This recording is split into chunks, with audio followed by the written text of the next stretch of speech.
Física 4, livro 2, módulo 6.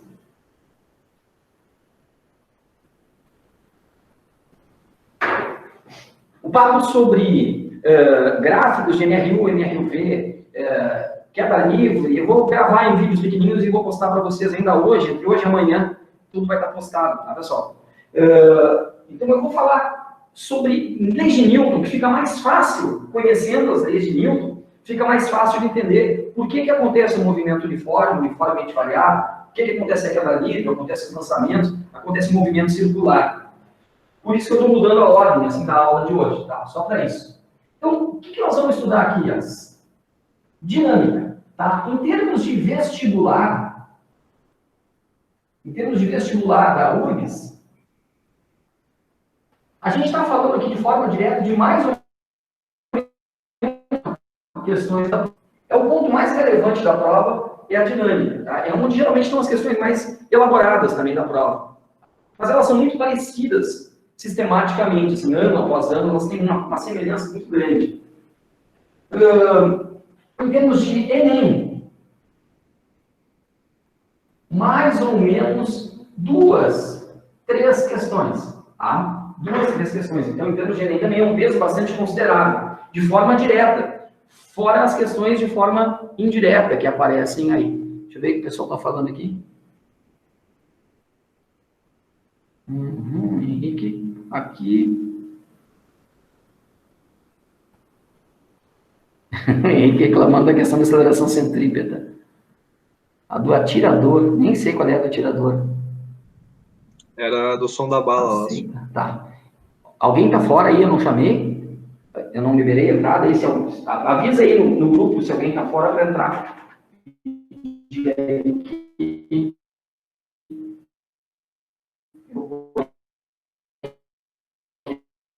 O Jorge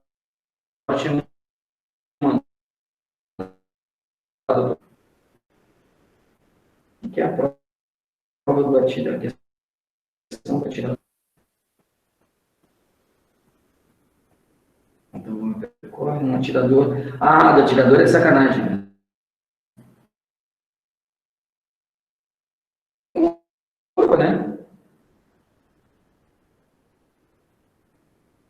Não tem nada demais, assim, pelo menos. Enfim. Vamos lá, então, pessoal. Se a gente vai estudar dinâmica, e esse é o nosso objetivo, a partir de dinâmica, grego quer dizer força. Força é uma grandeza vetorial, não tem orientação. Tá? Ela tem módulo, tem direção e tem sentido. Bom, legal. Força F. Sempre que eu aplico uma força, essa força é aplicada a partir de um puxão ou um empurrão. Não tem outra forma que não seja através de um puxão ou de um empurrão, para eu aplicar a força. Esse puxão e empurrão tem uma capacidade. O que o puxão e empurrão consegue fazer? Ele consegue variar o movimento. Variar o movimento. O movimento, para nós,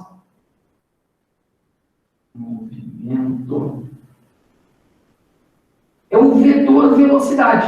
Então, qualquer alteração do vetor velocidade é feita através da força, através de um puxão ou de um empurrão, ou de um conjunto de puxões e empurrões. Além de variar o movimento, também tem a capacidade de deformar. Só que esse papo de deformação a gente vai ver mais a seguir, quando falar de colisões.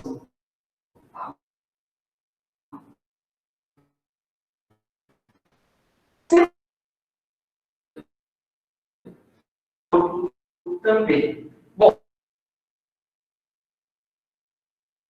veja lá. Eu vou fotografar aqui e já vou mandando para vocês o nosso vídeo. Vou achar aqui. Dúvidas.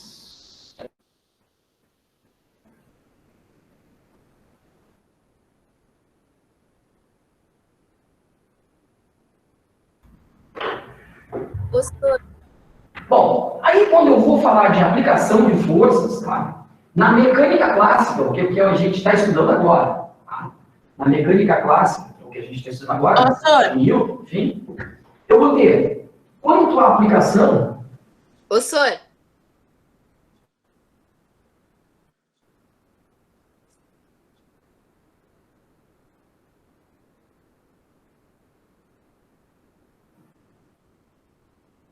E a força de...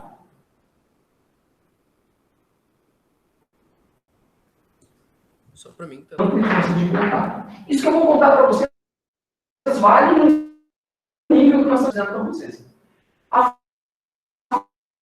força só atua sobre o corpo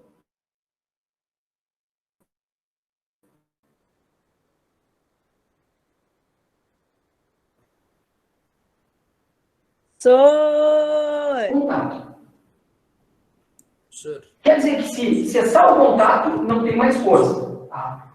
Por exemplo, eu pego essa tampa aqui na minha mão, eu jogo ela para cima, certo? Eu só aplico força na tampa enquanto ela está em contato comigo.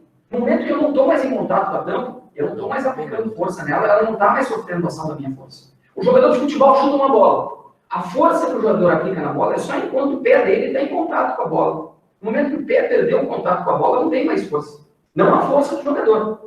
Tem força da gravidade, resistência do ar. Bom, então a força de contato é aquela que necessita contato. Impressionante como isso é profundo, né? E a força de campo? A força de campo não necessita contato.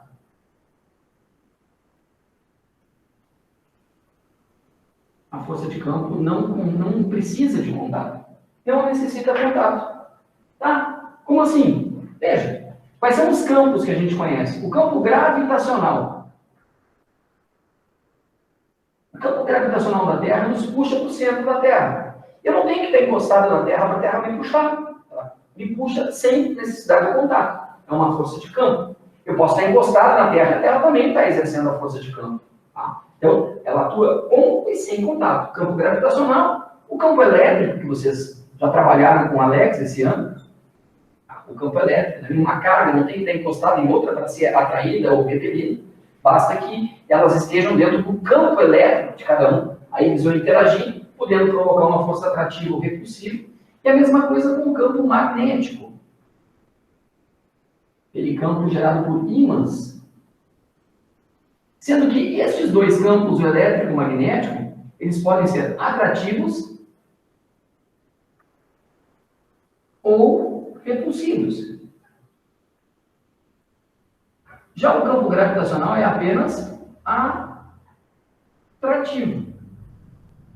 Então, sempre que eu for analisar forças que atuam sobre um corpo, eu vou ter que pensar de uma forma muito lógica. O que está em contato com esse corpo?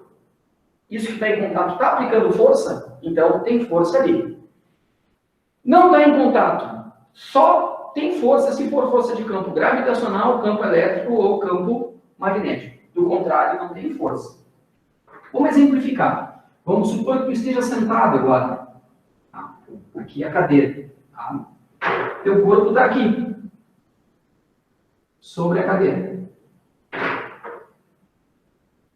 Força de campo atuando sobre o teu corpo. Campo elétrico, está com a bunda eletrizada, o corpo está eletrizado, eletrizou por atrito, por contato ou por indução. Esquece a existência do campo elétrico. Magnético, tem ímã na bunda, no corpo, esquece o campo magnético. O campo gravitacional está atuando sobre o teu corpo? Tá. Está exercendo uma força que puxa para baixo. Vou chamar essa força de força F1. Certo? Tu vê, nas questões que nós vamos estudar, eu com vocês, e vocês na hora do vestibular, na hora do Enem, o campo gravitacional nunca vai ser desprezado, a menos que o enunciado diga, despreze a existência do campo gravitacional. Do contrário, ele está funcionando. Agora, para o campo elétrico e o campo magnético valerem, a questão tem que ser sobre o campo elétrico e ou o campo magnético. Senão, tu não vai considerar a existência dele. Como agora. Vou pensar no teu corpo. Qual é o campo que está atuando sobre o teu corpo? É o campo gravitacional. Em contato com o teu corpo tem a cadeira. A cadeira está empurrando o teu corpo para cima. Tem uma força que eu vou chamar de F2.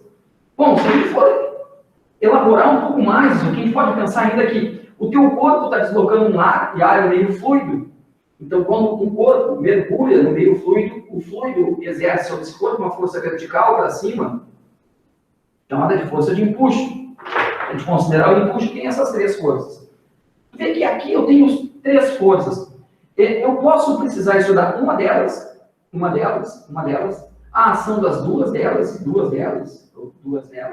ou então a ação de todas. Quando eu for trabalhar com a ação de todas, eu vou pensar na força resultante. Essa força resultante eu vou chamar de FR, e eu obtenho pura e simplesmente somando os vetores, força que atuam sobre o corpo. Se forem N forças que atuam sobre o corpo, eu vou somar as N forças para achar a força resultante que atua sobre o corpo. Então, isso é relevante para nós. Somar vetorialmente. Por isso que a gente estudou aí lá no nosso primeiro trimestre.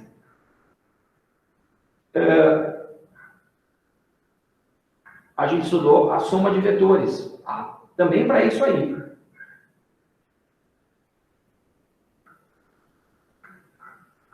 Júlia, a Júlia conseguiu entrar, não? Júlia, tu tá aí, Júlia?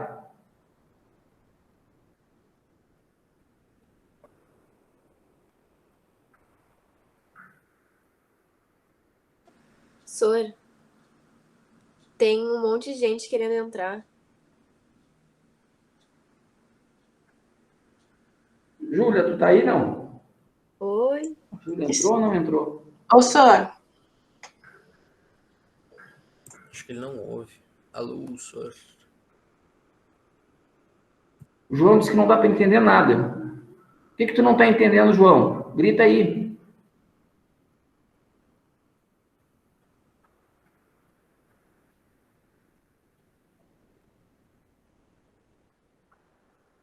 Júlia, como é que eu vou te colocar aqui, Júlia?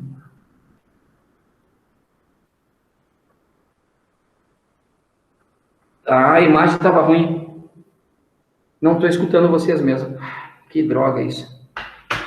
Que coisa essa coisa aqui. Só apanho desse sistema aqui. Configurações. Deixa eu ver se eu escuto o som.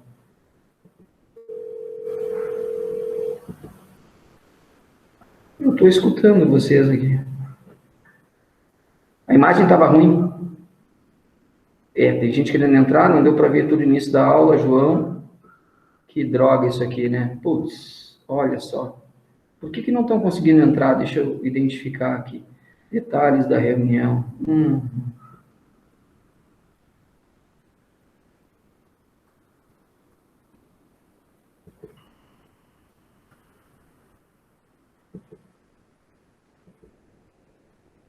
que está vendo que não está conseguindo entrar? Eduardo, eu estou tentando, mas é que não aparece mais o nome de ninguém aqui. Eu acho que ele bloqueou a entrada depois daqueles 10 minutos.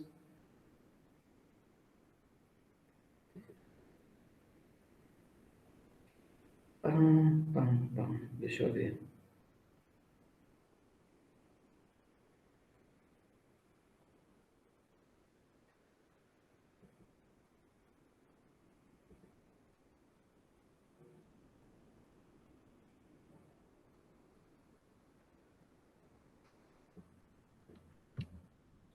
Deixa eu ver uma coisa aqui, pessoal.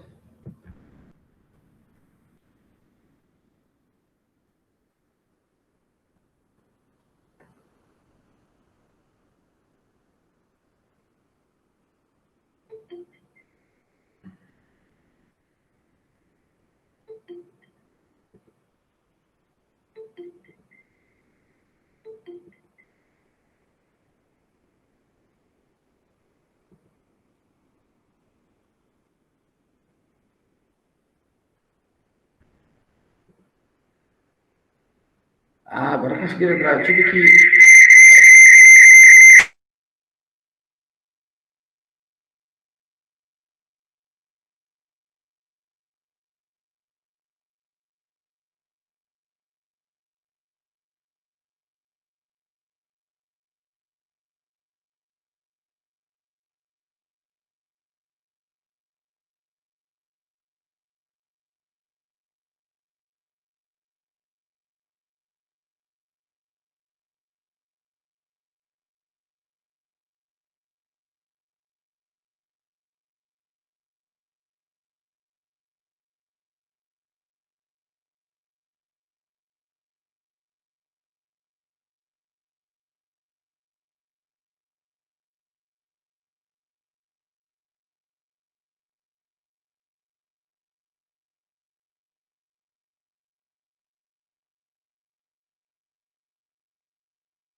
Sor, tu escuta? Tá mudo.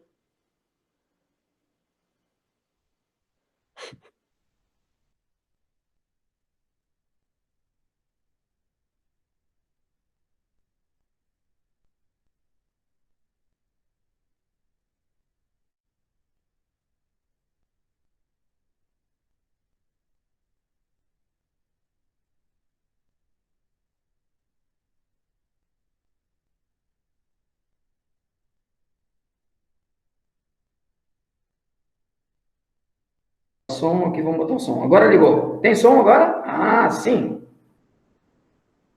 Ah, olha só. Um dia eu vou aprender. É na marra, né, pessoal? Mas tudo bem. Ó, vou resgatar então. A gente estava falando aqui do módulo 6, no livro 2, tá? Dinâmica. Na URGS, mais ou menos 4 questões, mas nem mais ou menos 2 a 3 questões. Mas alguém querendo entrar? Não. A gente está falando de dinâmica. Na origem da palavra, tá? Dinâmica, do grego, o prefixo dina quer dizer força. Tá? Estão me enxergando bem o quadro? A imagem está boa? Está ruim? Bom, Tá bem melhor agora. dá para enxergar? Tá. Então, assim, ó, quando eu aplico força, a força que eu aplico, invariavelmente, é através de um puxão ou de um empurrão. Eu não consigo aplicar força de outra forma que não seja puxando ou empurrando. Tá? E esse puxão e empurrão tem uma capacidade, que é só da força, mas ninguém tem essa capacidade, que é de mudar o movimento do corpo, fazer o corpo ir mais rápido, fazer o corpo ir mais devagar, tá? E ainda a capacidade de provocar deformações. No estágio que a gente está agora, a gente não vai falar da deformação, a gente vai falar da possível mudança no movimento.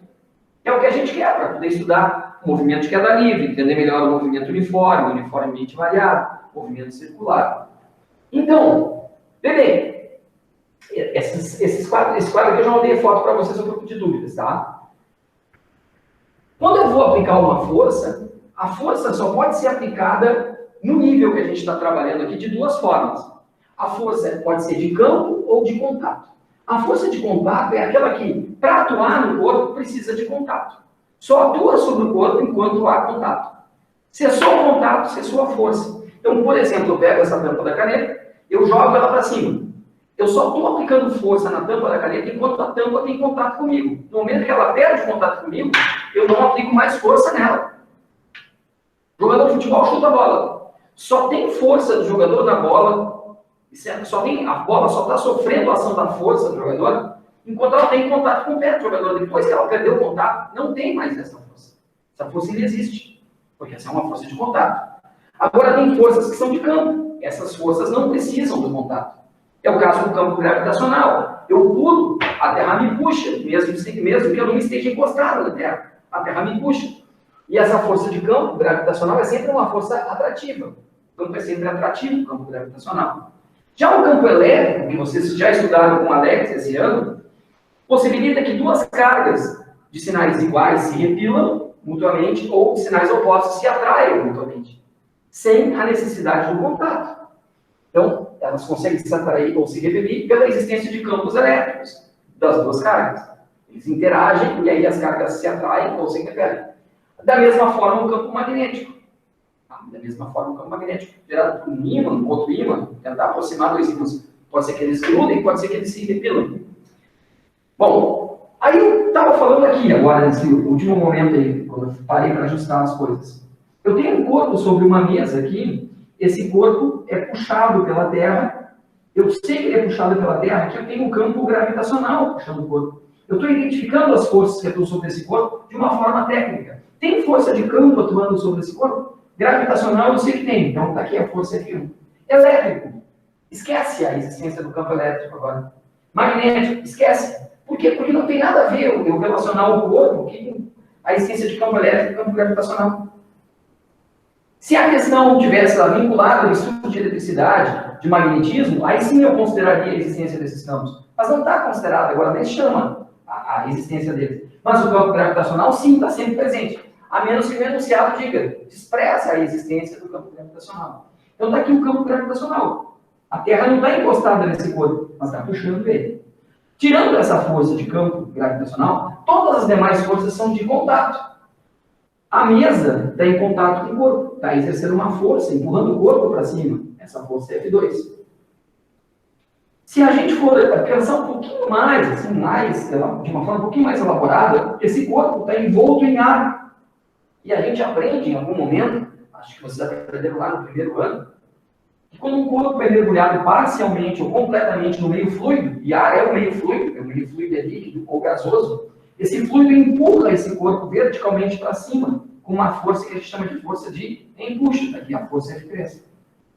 Então, na hora que eu vou analisar as forças que atuam sobre o corpo, eu posso me preocupar com uma delas, em especial, com duas das três,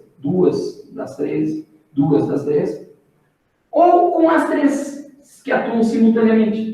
Quando eu pensar com o conjunto de todas as forças que atuam simultaneamente sobre o corpo, eu vou ter o que nós vamos chamar de força resultante, que é o somatório de todas as forças que atuam sobre o corpo, certo?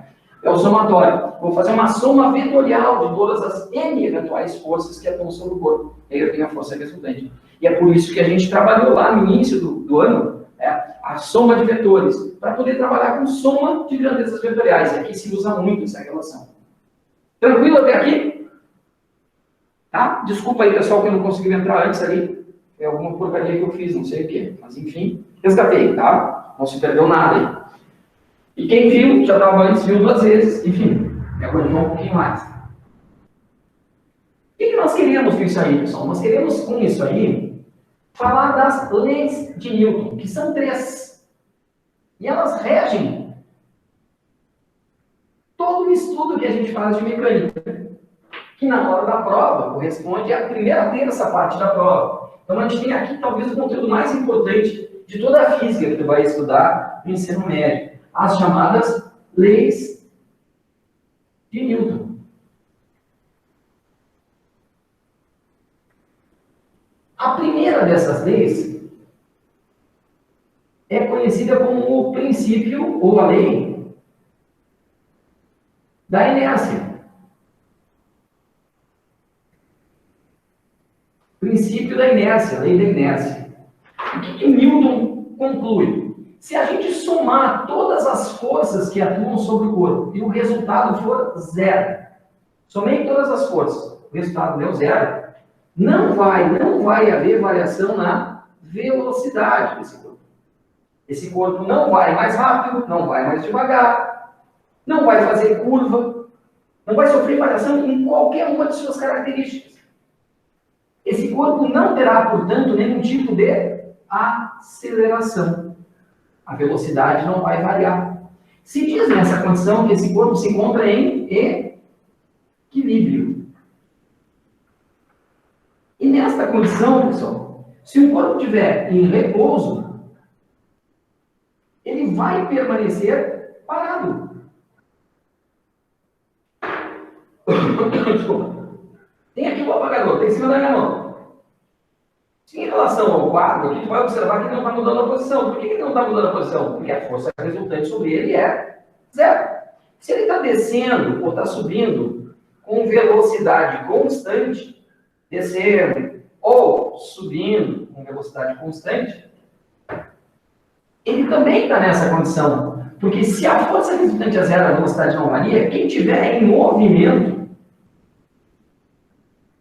vai seguir num movimento retilíneo, não vai fazer curva uniforme, sem ir mais rápido nem mais devagar. É o que a gente observa que tende a acontecer, por exemplo, quando tu está dentro de um ônibus. Se tu estiver dentro de um ônibus, no corredor, e paradinho, com o ônibus parado, o motorista avança com o ônibus, né? Tu entrou no ônibus, na parada ali, está paradinho, meio desatento, não se agarrou em nada ali, de pé ainda, o motorista arranca. Quando o motorista vai para frente, com o ônibus, né, joga o ônibus para frente, o teu corpo que está parado quer continuar parado, inércia. O ônibus vai e o teu corpo fica. O teu corpo é jogado para trás. Ele quer continuar no lugar que estava, só que o ônibus vai embora. Então, quem está parado tende a ficar parado. Agora, o ônibus está em movimento. Tu não te agarra em nada. Se o motorista frear, tua tendência é continuar em movimento retilíneo e uniforme, em linha reta, seguindo com a mesma velocidade. Então, se o motorista está a 80 km por hora, ele freia bruscamente, tu segue a 80 por hora. vai te agarrar em alguma coisa para tentar reduzir a tua velocidade. Tá? Do contrário, E é por isso que a gente tem que usar o cinto de segurança.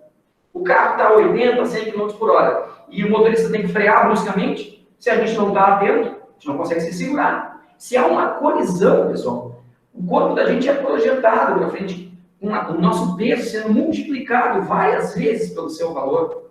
Tá? A gente pode chegar a esmagar um corpo que está na frente. Por exemplo, está andando de carro, muito comum as pessoas, principalmente as de mais idade, sentarem no banco de trás e, eu estou aqui no banco de trás, não preciso usar cinto. Quem fala isso, fala por dois motivos. Atrás o fiscal do trânsito não vai poder enxergar se eu estou usando ou não o cinto, então ele não vai poder multar. Tá? E seria um motivo menos relevante, né? Seria um motivo assim, de um pensamento não científico. E um outro motivo seria assim, a pessoa pensar, se o carro parar, travar, eu me seguro no banco que está na frente. Dependendo da velocidade, pessoal, na hora de te apoiar no banco da frente, tu quebra o banco da frente e machuca a pessoa que está na frente. Ou tu passa por sobre o banco, atravessa o para-brisa e vai para fora do carro. Ou, no caso de uma colisão, o carro rodar, tu pode sair pela porta, se a porta do carro abrir. Então, acredite, dentro do carro, cinto de segurança sempre. Entrou no carro, botou o cinto. Tá? Mesmo que o carro esteja parado, cinto de segurança dentro do carro. Tá? O carro está na garagem, estou ali tirando as coisas. Não, entrou no carro com o objetivo de se movimentar, te amarra no cinto de segurança, que ele vai possibilitar romper a inércia, principalmente inércia de movimento. Quer dizer, porque o movimento em linha reta, imagina um carro vem com uma grande velocidade e faz uma curva. Dizer que essa curva seja aqui para baixo. A tendência que fica dentro do carro é seguir em linha reta. Mas se o carro faz uma curva para a direita, a pessoa é jogada para o lado esquerdo do carro. Se a curva é para a esquerda, a pessoa é jogada para o lado direito do carro. Por quê? Por causa da inércia, por causa da tendência de permanecer em movimento retilíneo uniforme. Deixa eu fotografar aqui e mandar isso para vocês.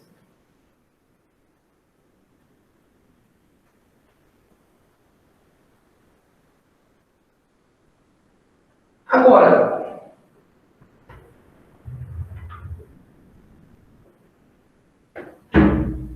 se quando a gente soma as forças que atuam sobre o corpo, a resultante é diferente de zero,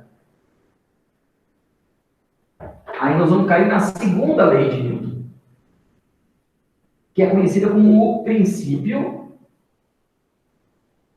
fundamental da dinâmica. Princípio fundamental da dinâmica. Nele, quando a soma das forças que atuam sobre o corpo é diferente de zero, a força resultante é diferente de zero, vai variar o movimento do corpo. Esse corpo vai passar a ter uma aceleração. Rompeu o equilíbrio do corpo, o corpo não está mais em equilíbrio. Vai variar o movimento desse corpo. Essa relação aqui, pessoal, se constrói da seguinte forma. Imagina que eu tenho um corpo aqui e sobre esse corpo atua um conjunto de forças. Surgiu aqui uma força resultante. Esse corpo vai passar a ter uma aceleração. A força resultante e a aceleração sempre vão estar juntas. Se tem uma, tem a outra. Se tem a outra, é porque tem a uma. É causa e consequência. A força resultante e a aceleração. Então, a força resultante e a aceleração resultante têm as mesmas orientações. Apontam na mesma direção e no mesmo sentido. Sempre vão estar juntas. Se a força resultante aponta para baixo, a aceleração resultante também aponta para baixo. Se a força resultante aponta para a direita, a aceleração resultante vai estar apontando para a direita. E mais. O Newton descobriu o seguinte, que a força resultante e a aceleração são diretamente proporcionais. Se eu dobro a força resultante que atua sobre o corpo, a aceleração dobra. Se eu triplico a força resultante, a aceleração triplica. Se eu reduzo a força resultante a metade, a aceleração cai a metade. Então, por exemplo, força resultante, a aceleração. Se eu aplicar uma força resultante de 10, vamos dizer que tem uma aceleração de 2. Se a força resultante dobrar, passar para 20, a aceleração do corpo vai dobrar também. Se a força resultante triplicar, de 10 passar para 30, a aceleração também vai triplicar. Se a resultante das forças cair na metade, a aceleração vai cair a metade. Ó. Multiplicou por 2, multiplicou por 2. Multiplicou por 3, multiplicou por 3. Dividiu por 2, dividiu por 2. Isso acontece porque as grandezas são diretamente proporcionais. E sempre que eu tenho grandezas diretamente proporcionais, lembra lá no primeiro trimestre? Quando eu divido uma pela outra, o que eu encontro? Ó, 10 dividido por 2, 5. 20 por 4, 5. 30 por 6, 5. 5 por 1, 5. A divisão dessas duas grandezas vai nos dar uma constante, que aqui nós vamos chamar de massa. Então, se eu divido a força resultante pela aceleração, eu encontro uma constante, que nós vamos representar pela letra M, que vai ser a massa do corpo. A massa do corpo. E aí, se eu isolo a força resultante, vou ficar aqui, força resultante igual a massa vezes aceleração. Bota aqui a setinha nas grandezas vetoriais. Eu tenho aqui aquilo que é a segunda lei de Newton. A segunda lei de Newton. Cuidado, a massa vai ter que estar em quilogramas, massa em quilogramas, a aceleração em metros por segundo ao quadrado e a força resultante em newtons. Todo mundo no chamado Sistema Internacional de Unidades. Então, força resultante igual a massa vezes aceleração. São grandezas diretamente proporcionais, a força e a aceleração. Tá tranquilo? Então, se tem força resultante diferente de zero, a velocidade do corpo vai variar. O corpo vai mais rápido, o corpo vai mais devagar, o corpo vai fazer curva cada vez mais rápido, vai fazer curva cada vez mais devagar. É bem assim, ó.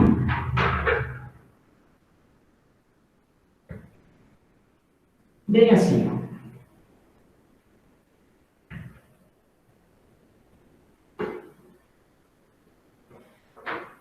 Se a força resultante for constante, se a força resultante for constante, a massa varia. Por exemplo, eu tenho aqui um corpo de massa pequena e um corpo de massa grande. M1, M2.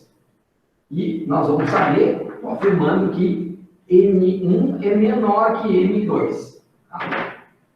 Se nós fizermos atuar sobre esses dois corpos uma força resultante idêntica, de mesmo modo, mesma direção e mesmo sentido, qual dos dois corpos vai ter maior aceleração? Quem é que vai sofrer maior variação na velocidade? Suponha que tu está aplicando a mesma força resultante sobre o Giba e sobre o Fofinho, Cristiano. Qual dos dois vai sofrer maior variação de velocidade? O corpo de mais massa ou de menos massa? Sempre o corpo de menos massa vai ter maior aceleração. E o corpo de massa maior vai ter menor aceleração. Por que isso? Ó, tu sabe que força resultante é igual a massa vezes aceleração. Se isso aqui está constante, lembra lá do primeiro trimestre? Quando eu multiplico duas grandezas e o resultado é uma constante, é porque essas grandezas são inversamente proporcionais. Inversamente proporcionais. Vamos estabelecer aqui um exemplo. Vamos dizer que essa massa de M1 é M, a massa de M2 é 3M. Essa aceleração A1 vai ser, vamos dizer que o A2 é A. Eu apliquei uma força resultante sobre o corpo M2, que tem uma massa 3M, e adquiri uma aceleração A. Qual vai ser a aceleração do A1? Massa M, aceleração, massa 3M, aceleração 1, aceleração 2. M2, M1, certo? Ó, massa 1, aqui, daqui para cá, triplicou a massa. O que vai acontecer com a aceleração, então? Se aqui eu sei que a aceleração é A, daqui para cá, o que vai acontecer com a aceleração? Ó, se daqui para cá eu multiplico por 3, aumentou a massa 3 vezes, daqui para cá tem que dividir por 3 a aceleração, certo? Então, mas eu já sei que aqui a aceleração era A. Então, qual era a aceleração que eu tinha aqui? 3A. Essa aceleração vai ser 3A. O triplo dessa, porque essa massa é a terça parte dessa. E aí tem a ideia do caminhão. O caminhão vem com grande velocidade, freia. Um automóvel vem com grande velocidade e freia. É mais fácil parar o carro ou parar o caminhão? O carro é mais fácil de parar porque ele tem menos massa. O caminhão, por ter mais massa, é mais difícil de parar. Da mesma forma, quando estão em repouso os dois. Os dois em repouso. Quando os dois vão arrancar, se os dois motores estiverem funcionando a contento, é mais fácil tu colocar o automóvel em movimento do que o caminhão, porque o automóvel tem menos massa. Então, a ideia da massa está vinculada à ideia da inércia. A gente pode trabalhar com a seguinte ideia. A massa do corpo é a medida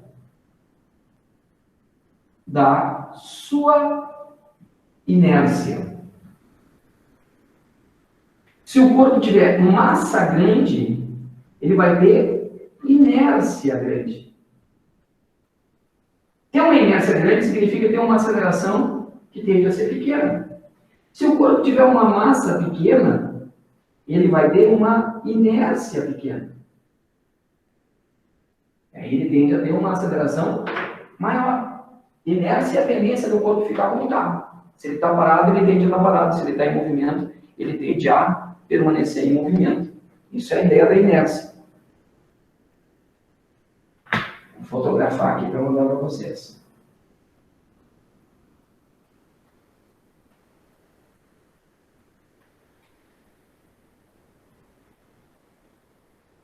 Bom, vou adiante pensando um pouquinho mais ainda na segunda lei de Newton, tá?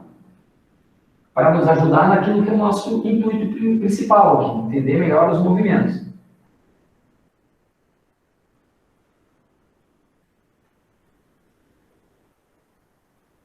Tinha fotografado o quadro anterior, não?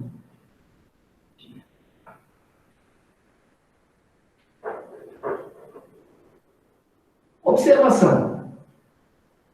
1. Se força resultante igual a 0, o corpo está parado ou em MRU.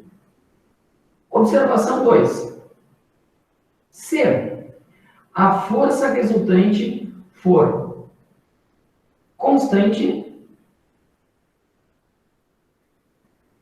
diferente de 0.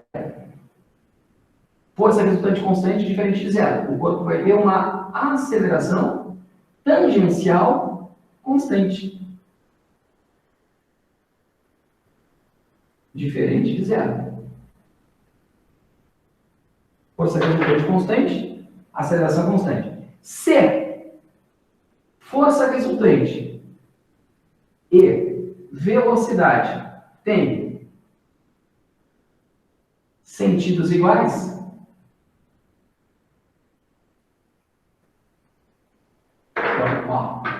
o corpo está indo para a direita, está ali a velocidade. Força resultante para a direita. A aceleração para a direita. Eu botei aqui um movimento que o corpo se move cada vez mais rápido. Sem fazer curva. Se o corpo estiver indo para a direita, e a força resultante, sentido contrário, ó. Desculpa, aqui é os sentidos iguais. Agora, se a força resultante e a velocidade têm sentidos opostos,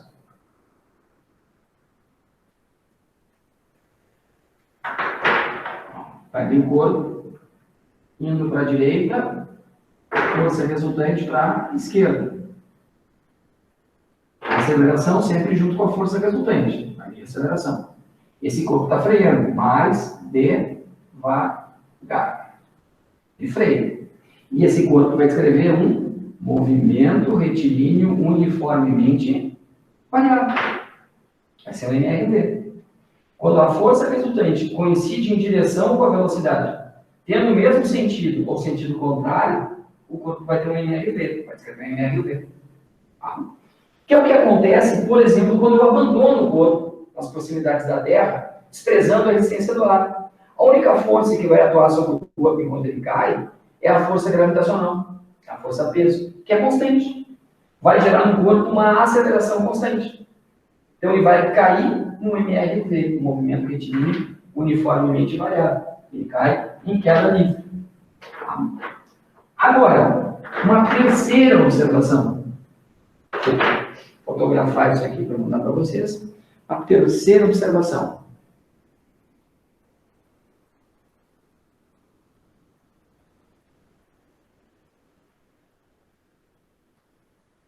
Terceira observação que vai servir para a gente estudar o MC1, movimento circular. Terceira observação.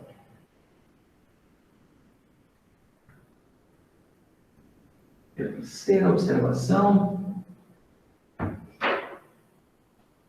Observação 3. Se a força resultante for constante em módulo,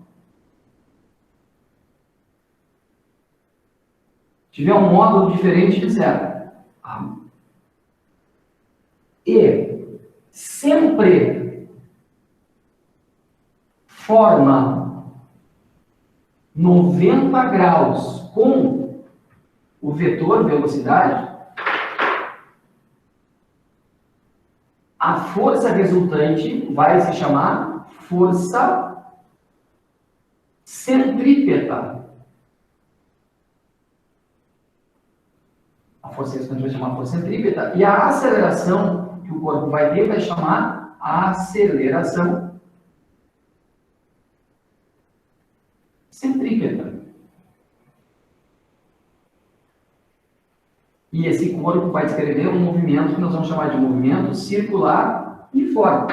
Seria alguma coisa mais ou menos assim. Mais ou menos assim.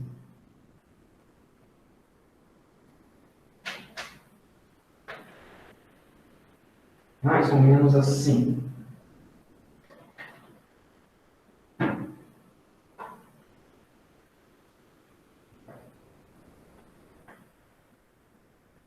Vamos ver se eu consigo fazer aqui.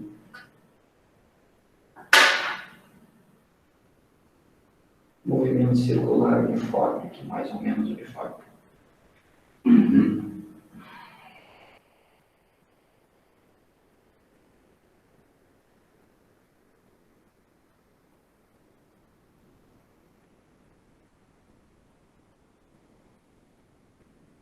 Ó.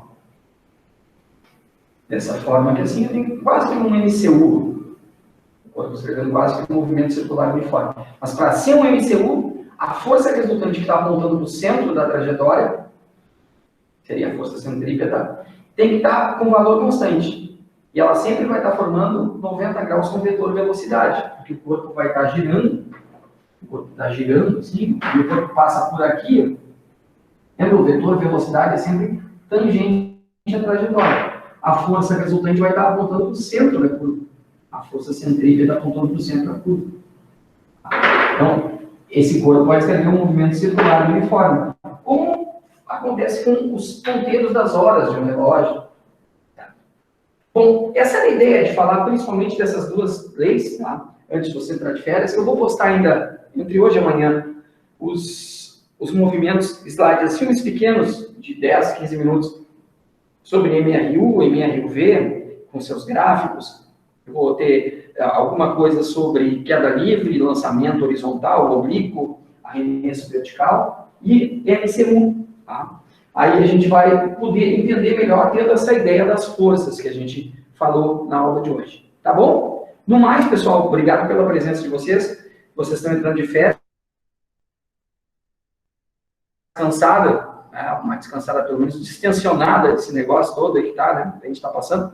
Vamos torcer para todo mundo aí se comportar adequadamente, tá? E voltar daqui uns dias aí, todo mundo bem de saúde, e torcer para que a gente tenha logo, logo uma solução para essa pandemia e a gente possa nos ver presencialmente, aí poder, se não der para se abraçar de perto, assim, pelo menos poder olhar no olho aí, você vê cada um pertinho, sorrindo um para o outro. Tá bom? Obrigado pela presença de vocês. Boas férias. Tchau, tchau.